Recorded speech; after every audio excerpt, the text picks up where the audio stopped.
Hello students, स्वागत है आप सभी का मैग्नेट ब्रेन्स के इस प्लेटफॉर्म पर, जहां मिलता है आपको बिल्कुल ही free and quality education from kindergarten to class 12th। मैं शुभम श्रीवास्तव स्वागत करता हूं आप सभी का class 12th biology NCERT exemplar की सीरीज में, जहां आज हम डिस्कस करने वाले हैं अपने चैप्टर नंबर 7 इवोल्यूशन से very short answer type questions. तो very short answer type questions में जो क्वेश्चंस हमसे पूछे जाएंगे वो बहुत ही ज्यादा बेसिक होंगे। मतलब कि अगर हमने माइंड मैप को अगर हमने ठीक से देखा है तो ये क्वेश्चंस हम ऐसे ही से सॉल्व कर देंगे। और हमारा आंसर करने का तरीका कुछ ऐसा होगा कि हम वर्ड लिमिट्स को काफी कम रखेंगे, बहुत ही कम शब्दों में हमें बिल्कुल ही परफेक्ट आंसर लिखना होता है। बहुत ज्यादा इधर उधर की बातें हमें नहीं लिखनी। यहां पर जो हमसे पूछा गया है सीधा सटीक वही लिखेंगे और फिर हम अपने आंसर को कंप्लीट करेंगे। तो एक एक करके हम देखते हैं कि हमसे इस very short answer type questions में कौन कौन से क्वेश्चंस पूछे जा रहे हैं। तो पहला क्वेश्चन इसी तरीके से हमारे सामने आ चुका है। ठीक है, पहला क्वेश्चन हमसे क्या कहता है, एक नजर डालेंगे। पहला क्वेश्चन हमसे कहता है कि what were the characteristic of life forms that had been fossilized. तो कहने का मतलब है कि कैरेक्टरिस्टिक पूछा जा रहा है हमसे उन लाइफ फॉर्म्स का जो फॉसिलाइज्ड हो चुके हैं। तो कहने का मतलब कुछ ऐसा है कि आज से मिलियंस ईयर अगो पहले जब इस धरती पर पहली बार लाइफ देखने को मिला था, तो लाइफ वो देखने को मिला था कहां? तो वो लाइफ देखने को मिला था अंडर वाटर। ठीक है, समय बढ़ता गया, समय आगे बढ़ता गया और ये फिर जो लाइफ है ये वाटर से शिफ्ट होता है किधर? तो ये वाटर से शिफ्ट होता है टुवर्ड्स लैंड। ठीक है, ये वाटर से शिफ्ट होता है टुवर्ड्स लैंड।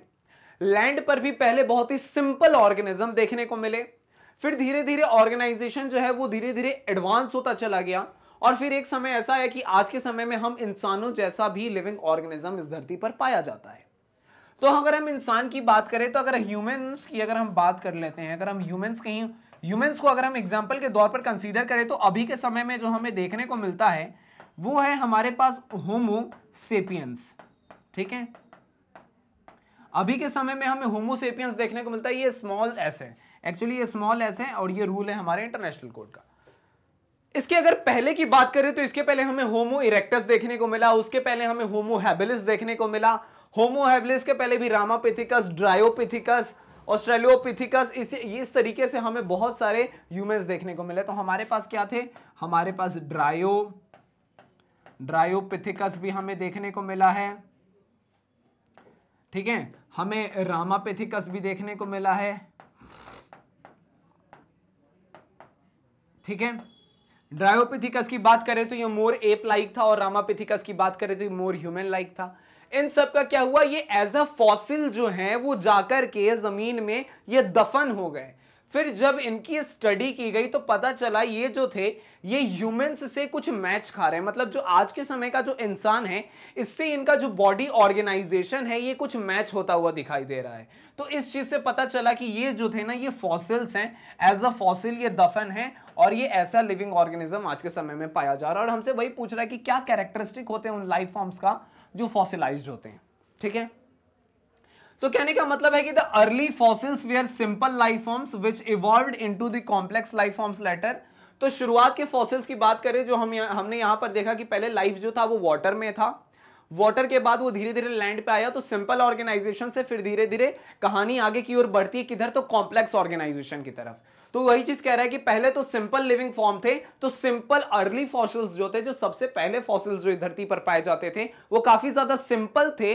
और वही चीज है कि पहले तो शुरुआत का जो कह रहा है कि early fossils were simple life forms और फिर बाद में पता चलता है कि after evolution complex life forms हमें देखने को मिल रहा था। ठीक है, एक कंडीशन ये है। दूसरी कंडीशन की बात करें तो कहता है कि फॉसिलाइज्ड ऑर्गेनिज्म जो है have a hard body surface which allows them to get preserved and fossilized। तो कह रहा है कि फॉसिलाइज्ड ऑर्गेनिजम्स जैसे कि ड्रायोपिथिकस है, रामापिथिकस है, होमो हैबिलिस है, होमो इरेक्टस है, ये सब जो एज अ फॉसिल जो वहां पर प्रेजेंट हैं उनमें कहता है कि हार्ड बॉडी सरफेस होना चाहिए।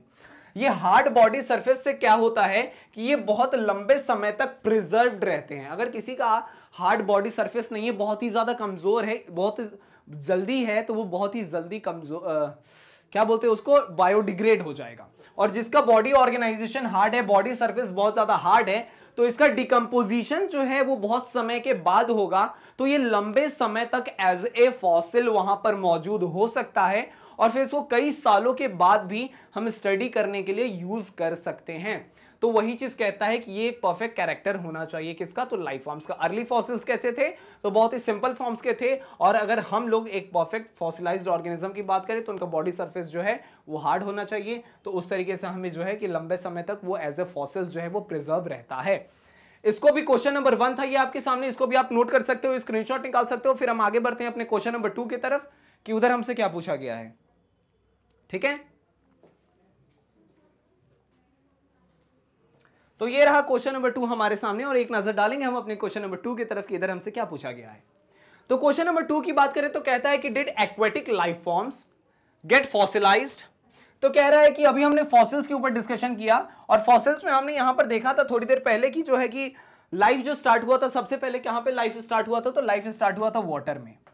तो मतलब जो लाइफ है वो इनिशियली कैसा था, तो वो पहले एक्वेटिक लाइफ था, बाद में वो टेरेस्ट्रियल बना, लेकिन इनिशियली तो वो कैसा था, एक्वेटिक लाइफ फॉर्म ही था। तो कह रहा है कि क्या ऐसा होता है कि एक्वेटिक लाइफ फॉर्म का भी फॉसिल बनता है, क्या वो भी फॉसिलाइज्ड होते हैं। कह रहा है कि अगर होते हैं, if yes where do we came across such fossils, तो हमें ये फॉसिल्स कहां देखने को मिलेंगे। तो सिंपल सा दिमाग में सवाल आया कि अगर ये वाटर में है, अगर फॉर एग्जांपल ये अगर सी है, अगर इसके अंदर वो लिविंग ऑर्गेनिजम्स इस तरीके से पाए जा रहे हैं, तो समय के साथ जब ये फॉसिल बनेंगे तो ये सी का सरफेस है, ठीक है, ये इसका सी का अपर सरफेस है, ये सी का अपर सरफेस है, और ये सी का जो है वो lower surface, as a diagram हम बना रहे हैं। ठीक है, तो जब इनका फॉसिल बनेगा, ये नीचे इस तरीके से कुछ ये जमा होते चले जाएंगे, इधर ये डिपोजिशन इनका जो है वो यहां पर होता चला जाएगा। ठीक है, कोई गलत नहीं है, बिल्कुल यहां पर इनका डिपोजिशन होगा।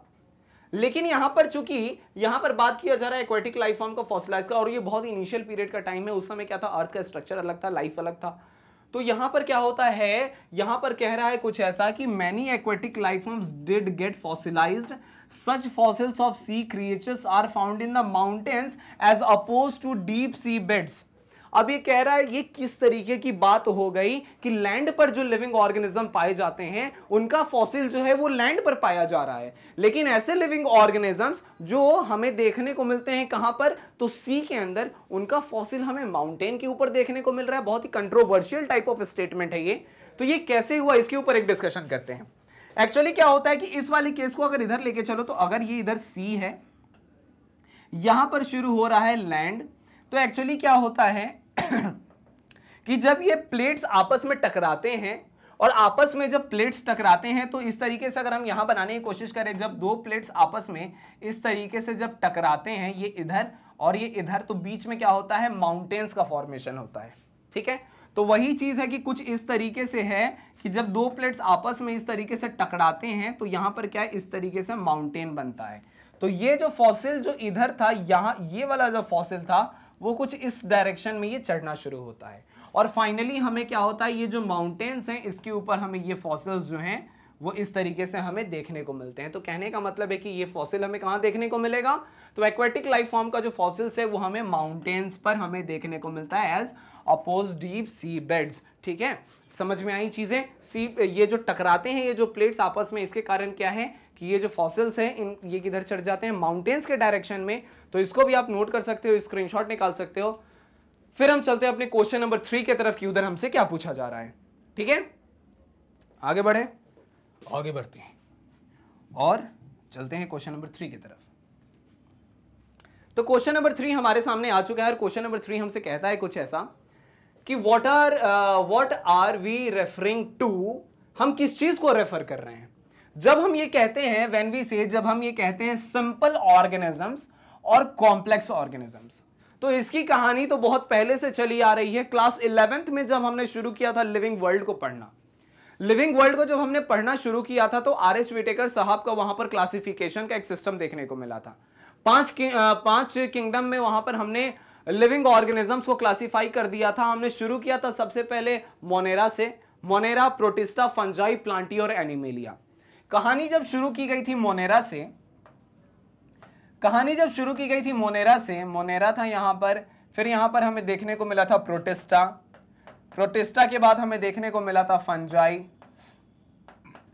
और फंजाई के बाद देखने को मिला था एनिमेलिया, और फंजाई के बाद यहां पर प्लांटी और इसके बाद एनिमेलिया। ठीक है, इस वाले केस में हमें देखने को मिला था कि एनिमल्स जो थे, एनिमल किंगडम जो था, किंगडम एनिमेलिया, ये बहुत ज्यादा एडवांस था, इसमें बहुत कॉम्प्लेक्स ऑर्गेनिजम्स पाए जाते थे। तो वही बोल रहा है कि आप कॉम्प्लेक्स ऑर्गेनिज्म बार बार तो बोल रहे हो, लेकिन आपका कहने का क्या मतलब है, कौन है कॉम्प्लेक्स ऑर्गेनिज्म, किसे हम कॉम्प्लेक्स ऑर्गेनिज्म कहते हैं। और यहां पर आप कह रहे हो कि मोनेरा जो है ये एक्चुअली बैक्टीरिया का गढ़ माना जाता है, इसमें बैक्टीरियाज, बहुत बैक्टीरियाज इसमें पाए जाते हैं।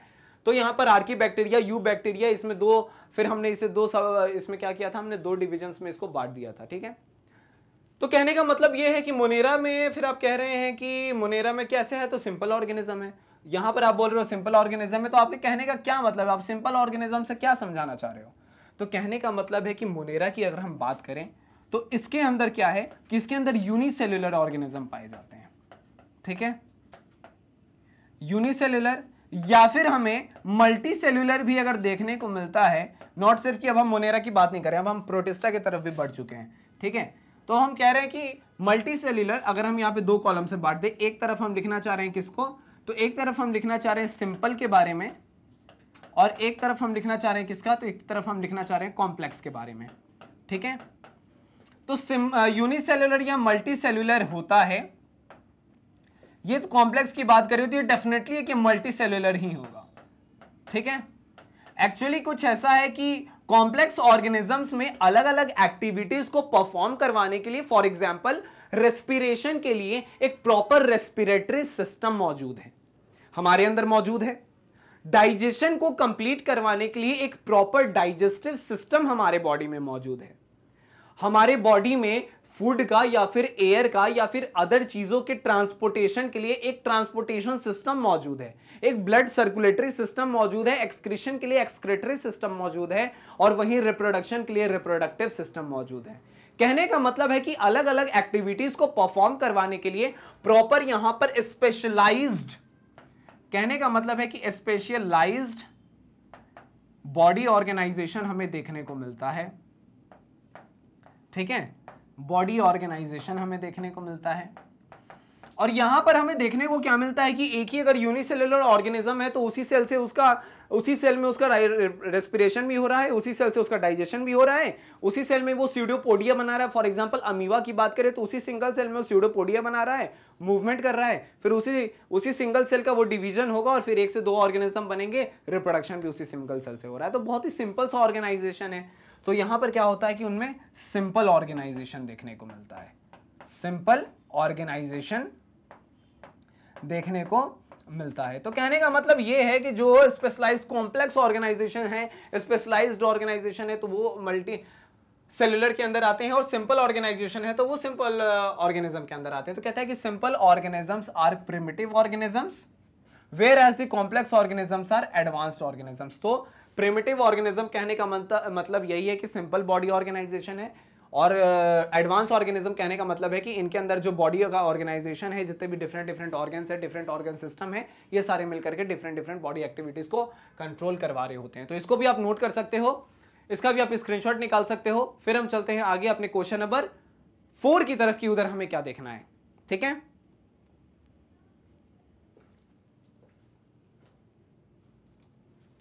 ये आ गया हमारे सामने क्वेश्चन नंबर 4, और चौथा सवाल हमसे कहता है कुछ ऐसा कि how do we compute the age of a living tree. अब कहने का मतलब है कि एक लिविंग ट्री है, एक लिविंग ट्री है मतलब जीवित है वो ट्री, अभी भी वो लिविंग है। अब बात की जा रही है कि उसके एज को किस तरीके से हम कैलकुलेट कर सकते हैं। कहने का मतलब है कि अगर इंसान की बात करें तो डेट ऑफ बर्थ हमें पता होता है कि इसका जन्म हुआ था 1995 में, इसका जन्म हुआ था 1980 में, ये आज़ादी जिस समय देश का हुआ था 1947 में इसका डेट ऑफ बर्थ था। तो अभी इसका एज ये होगा, इसका एक्स या वाई या जेड ये इसका एज हो जाएगा। लेकिन अगर हम ट्री के एज को किस तरीके से हम फाइंड करेंगे, तो ट्री के एज को भी फाइंड किया जा सकता है। वही हमसे पूछ रहा है कि कैसे किया जा सकता है। तो एक्चुअली हम करते हैं क्या कि जब अगर एक ट्री के ट्रंक को अगर हम इस तरीके से अगर हम काट देते हैं बीचों बीच, और अगर हम इसको इस तरीके से ट्री के ट्रंक को अगर हम यहाँ पे रखते हैं, तो यहाँ पर हमें इसके अंदर डिफरेंट रिंग्स देखने को मिलता है। ठीक है, एक तो पहला पॉइंट है दैट इज कि इसके अंदर हमें रिंग्स देखने को मिलता है। ठीक है, और दूसरा चीज है इसमें क्या कि इसके डायमीटर को हम ले सकते हैं। डायमीटर समझ गए होंगे, कि सेंटर से पास कर रहा है एक लाइन इस तरीके से, दिस इज द डायमीटर, मतलब डायमीटर जो है 2 इंटू रेडियस, छोटा छोटा मैथमेटिक्स है ना। तो वही चीज कह रहा है कि इन दोनों की मदद से हम किसी भी लिविंग ट्री के एज को हम लोग नाप सकते हैं। कह रहा है कि the age of living tree is calculated by either counting the number of rings present in the trunk of the tree. तो अगर हम नंबर ऑफ रिंग्स कितना प्रेजेंट है इसको काउंट करके हम ट्री के एज का पता लगाया जा सकता है कि ये ट्री जो है वो 20 साल पुराना है या 30 साल पुराना है, या फिर ये ट्री जो है वो 50 साल पुराना है। या फिर हम ऐसा भी कर सकते हैं ट्री और by comparing the diameter of the trunk of the tree with an average growth factor of that tree. तो एक एवरेज ग्रोथ होता है किसी भी ट्री का, कि फॉर एग्जांपल कि अगर मैंगो ट्री की चौड़ाई, मैंगो ट्री के ट्रंक की चौड़ाई कुछ x होनी है, तो क्या हो सकता है कि हद से हद क्या होगा, इस x से थोड़ा ज्यादा हो सकता है या फिर इस x से थोड़ा कम हो सकता है। तो अगर ये एवरेज है, अगर इस एवरेज से क्या करेंगे, इसके डायमीटर को हम कंपेयर करेंगे, तो इसे डायमीटर से कंपेयर करने के बाद हम इसके एज का पता लगा सकते हैं। तो ये कुछ 2 फैक्टर्स हैं जिसके मदद से हम क्या कर सकते हैं, age of the living tree को कैलकुलेट कर सकते हैं। इसको भी आप नोट कर सकते हो, इसका भी स्क्रीनशॉट निकाल सकते हो। फिर हम चलते हैं अपने क्वेश्चन नंबर 5 के तरफ कि उधर हमसे क्या पूछा गया है। ठीक है, क्वेश्चन नंबर 5 की तरफ चलते हैं। तो ये आ गया हमारे पास हमारा क्वेश्चन नंबर 5। क्वेश्चन नंबर 5 हमसे क्या कह रहा है, एक नजर डालते हैं। तो क्वेश्चन नंबर 5 का कहना है कुछ ऐसा कि गिव एन एग्जांपल, एक एग्जांपल हमें देना है, गिव एन एग्जांपल, एक एग्जांपल देना है for a convergent evolution and identify the features towards which they are converging. तो एक एग्जांपल देना है कन्वर्जेंट इवोल्यूशन का। तो कन्वर्जेंट इवोल्यूशन से हमें समझ जाना चाहिए कि कोई इधर एक कुछ फैक्टर हमारे पास a है, यहां पर कुछ a है, इधर कुछ b है, इधर कुछ c है, इधर कुछ d है, सबके अपने अपने ओरिजिन्स हैं। ये a ओरिजिन है, b ओरिजिन है, c ओरिजिन है, d ओरिजिन है, लेकिन क्या कर रहा है, ये काम वही कर रहा है, ये भी काम वही कर रहा है, ये भी काम वही कर रहा है और ये भी काम वही कर रहा है। तो फंक्शन जो है वो सर वो एक ही देखने को मिल रहा है। और इस तरीके के स्ट्रक्चर को हम लोग कहते हैं, और इस तरीके का जो ऑर्गन्स होता है इसे हम लोग एनालॉगस ऑर्गन के नाम से जानते हैं, इसे हम लोग एनालॉगस ऑर्गन के नाम से जानते हैं। और इस तरीके के इवोल्यूशन को हम लोग कैसा करें कि बहुत चारों तरफ से ये इकट्ठा हो रहा है, एक जगह कन्वर्ज हो रहा है, दैट इज वाई हम इसे कन्वर्जेंट इवोल्यूशन के नाम से भी इसे हम लोग किस तरीके का इवोल्यूशन हो गया ये, तो ये हो गया कन्वर्जेंट इवोल्यूशन। अगर इसके एग्जाम्पल की बात करें तो इसके एग्जाम्पल में हमने रख दिया था wings of birds and butterfly. Wings of bird and butterfly को हमने इसके एग्जाम्पल के रूप में रख दिया था। ठीक है, तो वही कह रहा है कि the presence of wings in a bird and a butterfly is referred as a convergent evolution. तो बटरफ्लाई और बर्ड्स के विंग्स को हम लोग कन्वर्जेंट इवोल्यूशन के एग्जाम्पल में रख सकते हैं, क्योंकि दोनों का ओरिजिन अलग अलग है। ठीक है, क्योंकि दोनों का ओरिजिन अलग अलग है, दैट इज वाई हमने इसे कन्वर्जेंट इवोल्यूशन में रख दिया। And they are adapted for flying, और दोनों का फंक्शन एक ही है, ओरिजिन अलग अलग है और फंक्शन एक ही है, ओरिजिन अलग है और फंक्शन एक ही है, और फंक्शन क्या है, तो उड़ना है, उनको फ्लाइंग है। और ये कन्वर्जेंट इवोल्यूशन फॉर्म जो है वो एनालॉगस ऑर्गन के बारे में हमें बता रहा होता है, दैट इज की एनालॉगस स्ट्रक्चर है। ठीक है, जो चीज हमने वहां पर डिस्कस किया। अगर इसी क्वेश्चन को अगर हम उल्टा कर दें, कि give an example for convergent evolution को अगर हम काट करके इसके जगह अगर हम लोग डाइवर्जेंट इवोल्यूशन लिख दें, इसके जगह अगर हम लोग डाइवर्जेंट इवोल्यूशन लिख दें and identify its feature towards which they are converging को यहां से अगर हम लोग काट करके कन्वर्जिंग के जगह यहां पर हम लोग क्या लिख दें, डाइवर्जिंग लिख दें, तो यहां पर हमसे क्या मिल जाएगा, यहां पर हम यहां पर सीधा पलट देंगे चीजों को। यहां पर क्या होगा कि एक ही ओरिजिन होगा, यही ओरिजिन कुछ ए होगा और इस ओरिजिन से कुछ निकल करके आएगा इधर, कुछ इस डायरेक्शन में, कुछ इस डायरेक्शन में, कुछ इस डायरेक्शन में, अलग अलग डायरेक्शन में ये मूव कर जाएंगे। ठीक है, और ये किसका एग्जांपल हो जाएगा, तो ये हो जाएगा ये होमोलोगस ऑर्गन का, होमोलोगस GOUS होमोलोगस ऑर्गन का ये एग्जांपल हो जाएगा, जस्ट बिकॉज कि इनका ओरिजिन सेम है और फिर ये अलग अलग फंक्शंस परफॉर्म करवा रहे हैं। और ये किसका एग्जांपल हो जाएगा, तो ये हो जाएगा, ये फिर हो जाएगा डाइवर्जेंट इवोल्यूशन का एग्जांपल। और फिर इसके अगर एग्जांपल की अगर हम बात कर लेते हैं तो एग्जांपल में हम लोग रख सकते हैं क्या, तो एग्जाम्पल में हम लोग रख सकते हैं limbs of humans, whale, bat, चीता, ठीक है, ये सब आ जाएगा। तो कुछ नहीं है, क्वेश्चन को जस्ट हमने कन्वर्जन का डाइवर्जेंट कर दिया, तो यहां पर क्या है कि चीजें जो है वो एनालॉगस से होमोलॉगस की तरफ चली आई, कन्वर्जेंट इवोल्यूशन से डाइवर्जेंट इवोल्यूशन, एग्जांपल पलट गया और चीजें जो है वो जस्ट अपोजिट हो गई। समझ में आ रही है चीजें? नोट कर सकते हो, स्क्रीनशॉट निकाल सकते हो। फिर हम आगे की ओर चलते हैं, ठीक है, आगे की ओर चलते हैं। अब किधर? तो अपने क्वेश्चन नंबर 6 के तरफ की, उधर हमसे क्या पूछा जा रहा है, ठीक है। ये आ गया हमारे पास क्वेश्चन नंबर 6, और क्वेश्चन नंबर 6 कहता है कुछ ऐसा कि how do we compute the age of fossil. तो अब हम सबके एज को कैलकुलेट कर रहे हैं, तो अब हम कैलकुलेट करेंगे एज ऑफ फॉसिल को भी। अब एज ऑफ फॉसिल को कैसे कैलकुलेट करेंगे? तो आपने कह दिया ऐसा कि पहली बार जो लाइफ आया था वो इतने मिलियंस ईयर अगो पहले आया था। अभी तो हमें देखने को मिल रहा है होमो सेपियंस, लेकिन साथ साथ ये भी हमें देखने को मिला कि एक समय होमो इरेक्टस भी थे। और ऐसा कह रहे हैं कि होमो इरेक्टस इतने साल पहले थे, उसके पहले होमो हैबिलिस थे, रामापिथिकस थे, ड्रायोपिथिकस थे, और कहने को मिल रहा है कि ये 15 मिलियन साल पहले पाए जाते थे। ड्रायोपिथिकस की अगर हम बात करें, ड्रायो की बात करें या फिर रामापिथिकस की बात करें, तो इसमें कहने को मिल रहा है 15 मिलियन ईयर्स अगो पहले आ रहे। तो 15 मिलियन ईयर अगो पहले कौन था जिसे पता है कि ये पाए जा रहे थे?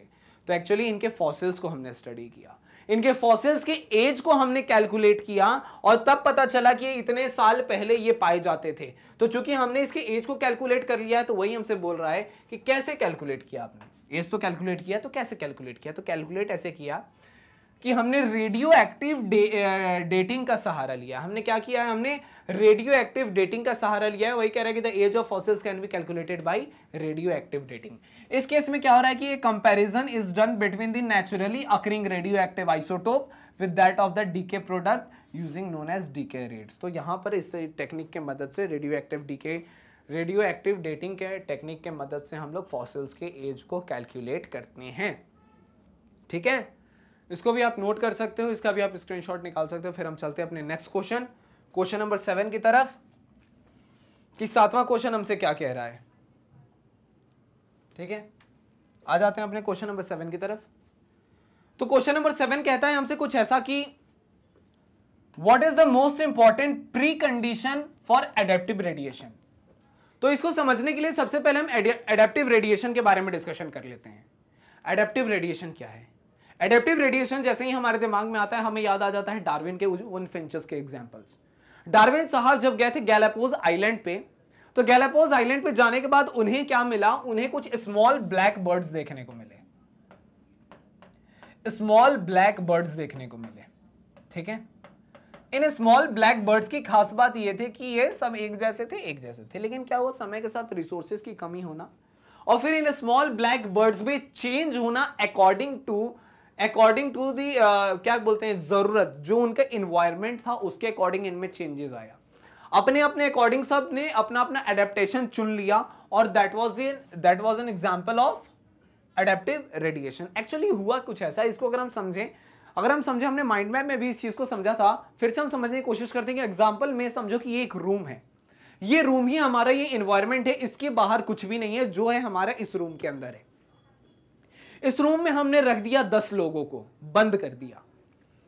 छत के एक कोने से हमने एक होल बनाया, और वहां से हमने 10 रोटी इस रूम के अंदर सप्लाई कर दिया। 10 रोटी कहने का मतलब है कि उन 10 लोगों ने सबने एक एक रोटी खाया, और फिर बात खत्म हुई। अगले दिन हमने क्या किया कि अगले दिन हमने एक रोटी कम कर दिया, और सिर्फ 9 रोटी हमने गिराई। यहां पर क्या हुआ कि जो मजबूत थे उन्होंने किसी एक कमजोर को रोटी नहीं दिया, और फिर उन्होंने किसी 9 लोगों ने रोटी खाई और एक को उन्होंने ऐसे ही छोड़ दिया, ठीक है। अगले दिन हमने क्या किया कि अगले दिन हमने रोटी की संख्या ऐसे ही धीरे धीरे कम करते करते एक दिन हमने 6 रोटी गिराया। 6 रोटी गिराया तो किन्हीं जो मजबूत थे उन्होंने खाया, और कुछ लोग ऐसे थे जो आपस में लड़ झगड़ रहे थे, और ऐसा देखने को मिला कि किसी ने किसी दूसरे इंसान को ही मारकर उसने अपना भोजन बनाना शुरू कर दिया, ठीक है। समय बीतता गया, फिर रोटी का सप्लाई धीरे धीरे हमने बंद कर दिया, और फिर जैसा कि हमने इमेजिन किया है कि यही रूम हमारा पूरा एनवायरनमेंट है, सब कुछ यहीं अवेलेबल है। फॉर एग्जाम्पल अगर हम बात करें, ये मेरे पास हाथ में पेन है, पीछे बोर्ड है, या फिर एक्सेट्रा एक्सेट्रा ऑफ थिंग्स हमारे रूम में मौजूद है, ठीक है। तो किसी ने क्या किया, किसी ने अपने इस पेन को अपना भोजन बनाया, किसी ने इस बोर्ड को अपना भोजन बनाया, किसी ने कुछ दूसरी चीजों, किसी ने चेयर को, किसी ने टेबल को। तो कहने का मतलब है सबने अपने जरूरत के हिसाब से अपने अंदर चेंजेस लाना शुरू किया, अपना अपना एडेप्टेशन उस तरीके से बना लिया, और this was an example of adaptive radiation. जैसी चीजें वहां मौजूद हैं उसके तरफ अपने आप को झुकाना और फिर उसके अकॉर्डिंग अपने बॉडी में चेंजेस लाना, this was the adaptive radiation. यहां पर स्मॉल ब्लैक बर्ड्स ने क्या किया, कुछ स्मॉल ब्लैक बर्ड्स जो थे वो कैसे थे, वो नॉन वेजिटेरियन हुए, कुछ जो थे वो वेजिटेरियन हो गए। नॉन वेजिटेरियन में कैसा हुआ कि कुछ जो था वो किसी बड़े लिविंग ऑर्गेनिजम्स को एज अ फूड ले रहा था, मतलब किसी बड़े मांस के टुकड़े से अपना पेट भर रहा था, कुछ वेजिटेरियन थे। इसी में हमें कुछ इंसेक्ट ईटर्स देखने को मिले, इंसेक्ट ईटर्स भी एज अ नॉन वेजिटेरियन होंगे, लेकिन इंसेक्ट ईटर्स। तो सबके जो बीक में था ना, सबके बीक के शेप एंड साइज में इस तरीके से चेंजेस देखने को मिला। तो जिसका जैसा रिक्वायरमेंट था उसने अपने हिसाब से अपने चोंच के शेप में और उसके साइज में चेंज लाया, और फिर उस तरीके से अपने फूड को वो बनाना शुरू किया। तो इस तरीके से हमारा क्या है कि ये इवोल्यूशन हमें देखने को मिलता है, ठीक है। तो ये हमारा वही चीज कहता है कि the most important pre condition for adaptive radiation is a geographical barrier और एन आइसोलेटेड हैबिट। तो जैसा कि हमारा ज्योग्राफिकल बैरियर है, जैसा आइसोलेटेड हैबिटेट है, इस तरीके से फिर क्या होता है कि चेंजेस देखने को मिलता है अकॉर्डिंग टू ज्योग्राफिकल चेंजेस। तो इसको भी आप नोट कर सकते हो, इसका भी आप स्क्रीनशॉट निकाल सकते हो। फिर हम चलते हैं अपने नेक्स्ट क्वेश्चन नंबर 8 की तरफ कि उधर हमें क्या देखना है, ठीक है। आगे बढ़ते हैं अपने नेक्स्ट क्वेश्चन नंबर 8 की तरफ। तो क्वेश्चन नंबर 8 हमसे क्या कह रहा है, क्वेश्चन नंबर 8 हमसे कहता है कुछ ऐसा कि how do we compute the age of rock. तो एक एक करके हमसे वो टेक्निक्स पूछे जा रहे हैं जिसके मदद से हम लोग डिफरेंट चीजों की एज को डिटेक्ट करते हैं। तो फिर हमारे सामने क्वेश्चन आ चुका है कि how do we compute the age of a rock. तो रॉक के एज को हम लोग कैसे कंप्यूट करते हैं, इसके बारे में हमसे पूछा जा रहा है। तो actually the age of rock can be computed by the natural radioactive decay of a certain elements. तो कुछ एलिमेंट्स होते हैं जो रेडियो एक्टिव होते हैं। तो रेडियो एक्टिव डीके कि ये जो नेचुरली वो रेडियो एक्टिव डीके करते हैं कुछ एलिमेंट्स, उनसे उसे फिर कंप्यूट किया जाता है। तो वही कह रहा है कि the age of rock can be computed by the natural radioactive decay of certain elements, ठीक है। इसको भी आप नोट कर सकते हो, इसका भी आप स्क्रीनशॉट निकाल सकते हो। फिर हम चलते हैं अपने क्वेश्चन नंबर 9 की तरफ कि उधर हमसे क्या पूछा जा रहा है, ठीक है। ये रहा हमारे पास क्वेश्चन नंबर 9। क्वेश्चन नंबर 9 हमसे कहता है कुछ ऐसा कि when we talk of functional macromolecules, तो यहां पर फंक्शनल मैक्रोमोलिक्यूल्स की बात की जा रही है। तो दो तरीके के मॉलिक्यूल्स हमारे पास, एक है हमारे पास माइक्रोमोलिक्यूल और एक है मैक्रोमोलिक्यूल। तो मैक्रोमोलिक्यूल के अंदर जैसे कि एग्जांपल आ गया हमारे पास कॉम्प्लेक्स मॉलिक्यूल, जैसे प्रोटीन बहुत सारे अमाइनो एसिड्स के मिलने से बना है, तो ये मैक्रोमोलिक्यूल के अंदर आ गया। मैक्रोमोलिक्यूल प्रोटीन है, कुछ एंजाइम्स, हार्मोन्स है, रिसेप्टर्स है, एंटीबॉडीज है, एक्सेट्रा, ये सब आ गए किसमें मैक्रोमोलिक्यूल्स के अंदर। अब देखने को मिल रहा है कि जब हम फंक्शनल मैक्रोमोलिक्यूल्स की बात करते हैं तो उसमें हम क्या कहते हैं, towards what are they evolving. तो ये मैक्रोमोलिक्यूल्स किस तरफ इवॉल्व कर रहे होते हैं। तो कहने का मतलब है कि ये मैक्रोमोलिक्यूल्स जब आपस में मिलते हैं तो ये आगे जाकर के एक कॉम्प्लेक्स ऑर्गेनिज्म का निर्माण करते हैं। ये क्या करते हैं, एक कॉम्प्लेक्स ऑर्गेनिजम्स का निर्माण करते हैं। आंसर में हमसे कहता है कि the functional macromolecules are evolving towards the creation of a complex organism. तो ये सारे जब मिलते हैं तो आगे जाकर के कॉम्प्लेक्स ऑर्गेनिज्म बना करके दे रहे होते हैं, वही चीज यहां पर लिखा हुआ है, ठीक है। समझ में आ रही है चीजें। तो कॉम्प्लेक्स ऑर्गेनिज्म, फिर कहने का आपका मतलब क्या है कि ये कॉम्प्लेक्स ऑर्गेनिज्म जो है इनके पास अलग अलग फंक्शंस के लिए क्या होगा, इनके पास स्पेशल सिस्टम मौजूद होगा। फॉर एग्जाम्पल रेस्पिरेशन के लिए रेस्पिरेटरी सिस्टम, डाइजेशन के लिए डाइजेस्टिव सिस्टम, रिप्रोडक्शन के लिए रिप्रोडक्टिव सिस्टम, ब्लड के सर्कुलेशन के लिए सर्कुलेटरी सिस्टम। तो इस तरीके से मल्टीपल्स ऑफ सिस्टम्स यहां पर मौजूद होंगे। तो इस तरीके के ऑर्गेनिज्म को हम लोग कहते हैं कॉम्प्लेक्स ऑर्गेनिज्म। और ये जो मैक्रोमोलिक्यूल्स हैं, ये जो फंक्शनल मैक्रोमोलिक्यूल्स हैं, जैसे कि protein, enzymes, hormones, receptor, antibodies, ये सारे इवॉल्व होते हैं और टुवर्ड्स जाकर के बनाते हैं creation of a complex organism. तो एक कॉम्प्लेक्स ऑर्गेनिज्म का यहां पर निर्माण किया जाता है। समझ में आ रही है चीजें? इसको भी आप नोट कर सकते हो, इसका भी आप स्क्रीनशॉट निकाल सकते हो। फिर हम चलते हैं आगे अपने क्वेश्चन नंबर 10 की तरफ की उधर हमसे क्या पूछा जा रहा है। ठीक है, आगे बढ़े।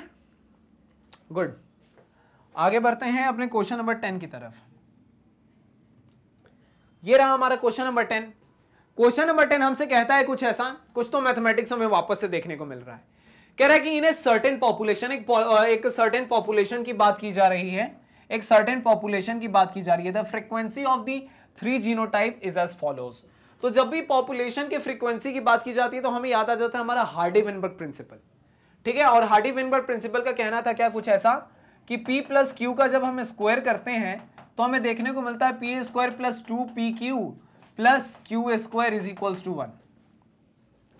फिलहाल कह रहा है कि यहां पर कुछ जीनोटाइप है और उसके फ्रीक्वेंसी है, दैट इज कि बीबी, कैपिटल बी की फ्रीक्वेंसी है 22%, कैपिटल बी स्मॉल बी की फ्रीक्वेंसी है 62% और स्मॉल बी की फ्रीक्वेंसी है दैट इज 16%। कह रहा है कि what is the likely frequency of B and B alleles. तो हमसे बोल रहा है कि दो तरीके के एलील से हमारे पास, हम जान रहे हैं एक हमारे पास बी है और एक हमारे पास बी है। तो हमसे कह रहा है कि what is the likely frequency of B and B alleles. तो इसके लिए हमें छोटा सा काम करना पड़ेगा। तो जब हम कैलकुलेट करेंगे फ्रीक्वेंसी ऑफ कैपिटल बी, इस एलील की अगर हम बात करेंगे तो हमारे पास आ जाएगा जितने भी ऑल ऑफ कैपिटल बी ये वाला case plus 1/2 of capital B small B. तो इस हिसाब से ऑल ऑफ इसमें आ जाएगा हमारा 22% प्लस आ जाएगा हमारे पास 1/2 into capital B small B कितना है तो ये आ जाएगा 62। इसको इससे हम काटेंगे तो ये आ जाएगा 31। तो यहां पर हम लिख सकते हैं कि 22 प्लस 31 इज इक्वल्स टू, यहां पर आ जाएगा 53%। ठीक है, और फिर अगर हम बात करें फ्रीक्वेंसी ऑफ स्मॉल बी की अगर हम बात करें तो हम इसे ऐसे कैलकुलेट करेंगे कि all of small B plus half of capital B small B. तो अब इसको इधर लिख रहे हैं, इधर लिखने के लिए हम क्या करेंगे, ऑल ऑफ स्मॉल बी का केस कितना है तो 16 प्लस 1/2 इंटू 62। इसको हम फिर से यहां से काटेंगे, ये हो जाएगा 31 और फिर हो जाएगा 16 प्लस 31 इज इक्वल्स टू 47%। तो हमें देखने को मिलेगा कि टोटल फ्रीक्वेंसी जो है, अगर हम बात करें यहां पर हम किधर लिखे तो इधर हम लिखते हैं, तो टोटल अगर हम बात करें तो कैपिटल बी के बारे में तो इसकी फ्रीक्वेंसी कितनी है तो इसकी है 53%, और अगर स्मॉल बी की बात करें तो 47%, और यहां पर टोटल जो है इस दोनों को ऐड करोगे तो ये आ गया हमारा 100%। तो इस तरीके से हमने किया इसको कैलकुलेट। समझ में आ रही चीजें, बहुत ही बेसिक सा फॉर्मूला है। कौन सा फॉर्मूला हमने लगाया कि that is all of B B, capital B का केस है तो ऑल ऑफ बी बी, अगर स्मॉल बी का केस है तो all of B B plus half of the capital B small B, half of the capital B small B. इस तरीके से हमने किया कैलकुलेट और फिर इस तरीके से हमने निकाल दिया। इसको भी आप नोट कर सकते हो, इसका भी आप स्क्रीनशॉट निकाल सकते हो। फिर हम चलते हैं अपने नेक्स्ट क्वेश्चन नंबर 11 के तरफ कि उधर हमसे क्या पूछा जा रहा है। ठीक है, आगे बढ़ते हैं अपने क्वेश्चन नंबर 11 की तरफ। तो आ चुका है हमारे सामने हमारा क्वेश्चन नंबर 11, और क्वेश्चन नंबर 11 हमसे क्या कहता है इस पर एक नजर डालेंगे। ठीक है, तो क्वेश्चन नंबर 11 कहता है कि among the 5 factors that are known to affect Hardy Weinberg principle equilibrium. ठीक है, तो मतलब कि हार्डी-वेनबर्ग प्रिंसिपल में कुल मिलाकर के अगर हम बात करें तो हमारे पास कितने फैक्टर्स थे, तो हमारे पास कुल 5 थे। ठीक है, 5 में एक तो हमारे पास यहां पर एक हमारे पास अगर हम बात करें तो हमारे पास देखने को मिला था, एक मिला था जीन फ्लो, दूसरा हमें देखने को मिला था जेनेटिक ड्रिफ्ट, तीसरा अगर हम बात करें तो हमारे पास था जेनेटिक रिकॉम्बिनेशन, जेनेटिक रिकॉम्बिनेशन। अगर चौथे की बात करें तो एक हमारे पास था नेचुरल सिलेक्शन,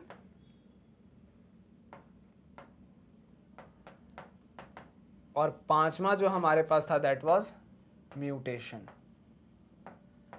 यही पांच थे। क्वेश्चन क्या कह रहा है हमसे, कह रहा है कि among the 5 factors that are known to affect Hardy Weinberg equilibrium, 3 factors are gene flow, एक जीन फ्लो है, एक जेनेटिक ड्रिफ्ट है, और एक है हमारे पास जेनेटिक रिकॉम्बिनेशन। और फिर कहता है कि what are the other 2 factor, तो अदर 2 फैक्टर में एक हमारे पास नेचुरल सिलेक्शन है और एक हमारे पास म्यूटेशन है।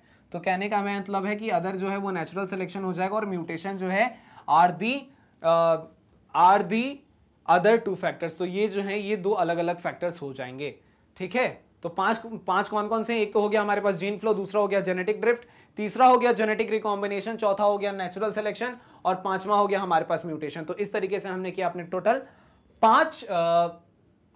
हमने कितना किया, ये हमारे पास हो गया 5 फैक्टर्स जो हमारे हार्डी-विनबर्ग इक्विलिब्रियम को अफेक्ट करता है, ठीक है। इसको भी आप नोट कर सकते हो, इसका भी आप स्क्रीनशॉट निकाल सकते हो। फिर हम चलते हैं अपने नेक्स्ट क्वेश्चन नंबर 12 की तरफ की। उधर हमसे क्या पूछा गया है,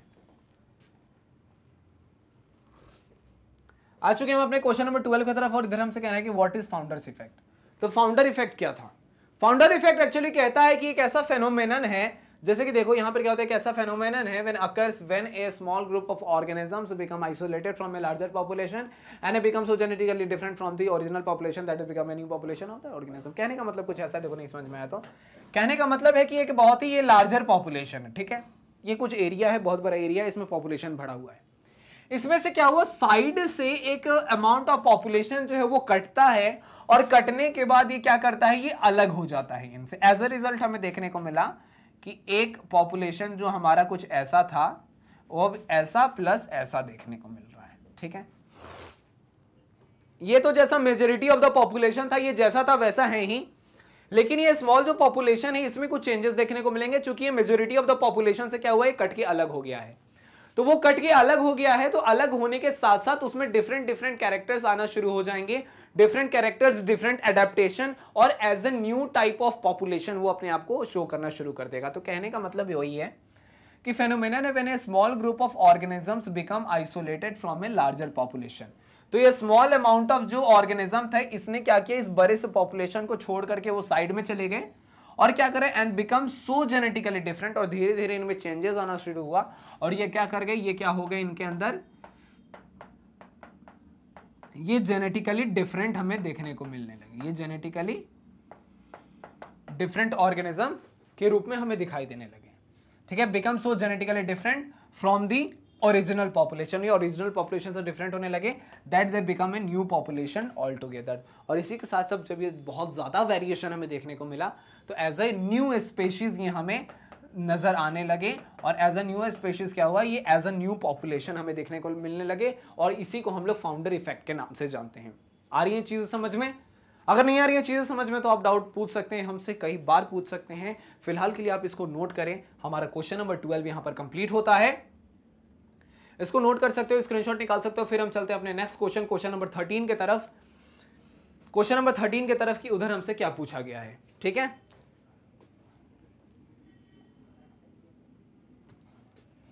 ये रहा हमारा क्वेश्चन नंबर 13। क्वेश्चन नंबर 13 हमसे बहुत ही सिंपल सा क्वेश्चन पूछ रहा है, कह रहा है who among the Dryopithecus and Ramapithecus was more man like. तो रामापिथिकस और ड्रायोपिथिकस में से कौन ज्यादा मोर ह्यूमन लाइक था और कौन ज्यादा एप लाइक था? तो रामापिथिकस जो था वाज मोर मैन लाइक, और ड्रायोपिथिकस जो था was more ape like with the same length of arms and legs. दोनों एक जैसे ही थे, मतलब दोनों के आर्म्स के लेंथ में सिमिलैरिटीज थी, दोनों के आर्म के लेंथ सेम थे, लेग्स के लेंथ सेम थे, लेकिन रामापिथिकस जो है वो more man like appearance show कर रहा था, और ड्रायोपिथिकस जो था वो मोर एप लाइक अपीयरेंस शो कर रहा था। तो ये कहीं ना कहीं दोनों में कनेक्शंस थे। तो ये रहे कुछ इसके बारे में कि रामापिथिकस जो था ये मोर मैन लाइक था, एंड ड्रायोपिथिकस जो था ये मोर एप लाइक बिहेवियर शो कर रहा था। नोट कर सकते हो, स्क्रीनशॉट निकाल सकते हो, बहुत ही बेसिक, बहुत ही आसान, ठीक है। फिर हम आगे चलते हैं अपने क्वेश्चन नंबर 14 की तरफ की। उधर हमसे क्या पूछा जा रहा है, आगे बढ़ गए हम क्वेश्चन नंबर 14 की तरफ। तो क्वेश्चन नंबर 14 हमारे सामने आ चुका है और क्वेश्चन नंबर 14 हमसे कहता है कि by what Latin name the first hominid was known. तो होमिनिड का मतलब होता है, पता है क्या? होमिनिड का मतलब होता है ह्यूमन लाइक। होमिनिड का मतलब होता है ह्यूमन लाइक। तो कहने का मतलब है कि कौन से लैटिन नेम से हम लोग फर्स्ट ह्यूमन लाइक जो भी ऑर्गेनिज्म था उसको हम लोग जान रहे थे। तो सबसे पहला जो ह्यूमन लाइक ऑर्गेनिज्म देखने को मिला था उसको हम लोग होमो हैबिलिस के नाम से जान रहे थे। एक्चुअली इसको इटैलिक्स में प्रिंट होना चाहिए था बट नहीं है, तो हम यहाँ पर इसके लिए, इसके सॉल्यूशन के लिए हम क्या करते हैं, इसको और इसको सेपरेटली हम अंडरलाइन कर देते हैं। ठीक है, तो यहां पर क्या हो रहा है कि होमो हैबिलिस जो थे वो पहले होमिनिड थे और उनको हमने नाम दिया क्या, तो होमो हैबिलिस। ठीक है, बहुत ही आसान क्वेश्चन है, बहुत ही सिंपल। इसको एक्चुअली ये ऑब्जेक्टिव में भी अगर पूछा जाता तो ये कहीं से गलत नहीं होता। ऑब्जेक्टिव क्वेश्चंस एमसीक्यूज के लिए भी ये बहुत ही सटीक बैठ रहे हैं। ठीक है, इसको भी आप नोट कर सकते हो, इसको भी आप स्क्रीनशॉट निकाल सकते हो। फिर हम चलते हैं अपने क्वेश्चन नंबर 15 की तरफ, जो हमारा आखिरी क्वेश्चन होगा उसके तरफ हम चलते हैं कि उधर हमसे क्या पूछा जा रहा है। क्वेश्चन नंबर 15 हमारे सामने है और क्वेश्चन नंबर 15 हमसे कहता है कुछ ऐसा कि अमोंग रामापिथिकस, मतलब ह्यूमंस की बात की जा रही है, ह्यूमन इवोल्यूशन की बात हो जा रही है कि रामापिथिकस है, ऑस्ट्रेलोपिथिकस है एंड होमो हैबिलिस है, who probably did not eat meat. तो इन तीन में से हमसे सिर्फ इतना ही पूछा जा रहा है कि कौन है जो मीट नहीं खाते थे। तो सीधा सीधा बात है कि होमो हैबिलिस जो है वो मीट नहीं खाते थे। होमो हैबिलिस जो थे वो वेजिटेरियन में थे, मतलब कि वो नॉन वेजिटेरियन नहीं थे, मीट को एज अ फूड वो नहीं लेते थे, वो फ्रूट्स पे डिपेंडेंट थे, वो घास फूस पे डिपेंडेंट थे, वो फ्रूट्स वगैरह पे डिपेंडेंट थे। तो वही कह रहा है कि अमोंग रामापिथिकस, ऑस्ट्रेलोपिथिकस और होमो हैबिलिस में होमो हैबिलिस जो थे वो मीट नहीं खाते थे। अगेन ये होमो हैबिलिस को जो है वो इटैलिक्स होना चाहिए था, कोई बात नहीं है, हम इसे यहाँ पे सेपरेटली अंडरलाइन करते रहे हैं। ठीक है, इसको भी आप नोट कर सकते हो, इसको भी आप स्क्रीनशॉट निकाल सकते हो। फिर इस तरीके से फिर हम आगे बढ़ते हैं। ठीक है, होमो हैबिलिस जो थे वो मीट नहीं खाते थे। ठीक है, फाइन। तो इसको भी हमने किया है नोट, इसका किया है स्क्रीनशॉट और इसी के साथ साथ हमने किया है अपने इस very short answer type questions को कंप्लीट। तो इवोल्यूशन चैप्टर से हमने किया very short answer type questions को कंप्लीट। उम्मीद है कि आपको चीजें समझ में आई होंगी। अगर चीजें समझ में आ गई हैं तो बहुत अच्छी बात है। आपको करना है कुछ होमवर्क में ऐसा कि इन क्वेश्चंस को करना है प्रैक्टिस, अपने लैंग्वेज में इन क्वेश्चंस को करना है आंसर, और उसके बाद होगा हमारा ये वाला पार्ट कंप्लीट। एक और इंफॉर्मेशन आपके लिए, that is about magnet brains. ये एक ऐसा प्लेटफॉर्म है जहां मिलता है आपको किंडरगार्टन से लेकर क्लास 12 तक के सारे क्लासेस के वीडियो लेक्चर्स बिल्कुल ही फ्री ऑफ कॉस्ट। हम बात करें इंग्लिश मीडियम की या फिर बात करें हिंदी मीडियम की या फिर बात की जाए डिफरेंट स्टेट बोर्ड्स की, यहां पर आपको सारे क्लासेस के वीडियो लेक्चर्स दिए जाते हैं बिल्कुल ही फ्री ऑफ कॉस्ट। इसके लिए आपको आना होगा मैग्नेट ब्रेन्स के यूट्यूब चैनल पे। अगर आपको यहां पर वीडियोस ढूंढने में परेशानी हो रही है, क्योंकि मैग्नेट ब्रेन्स ने आपके लिए हजारों वीडियोस बनाए हैं जिनको देख करके आप अपने कैरियर में बहुत कुछ अच्छा कर सकते हैं। अगर आपको YouTube पे वीडियोस ढूंढने में परेशानी हो रही है तो आप डाउनलोड कर सकते हैं हमारे ऐप को, या फिर आप विजिट कर सकते हैं www.magnetbrains.com।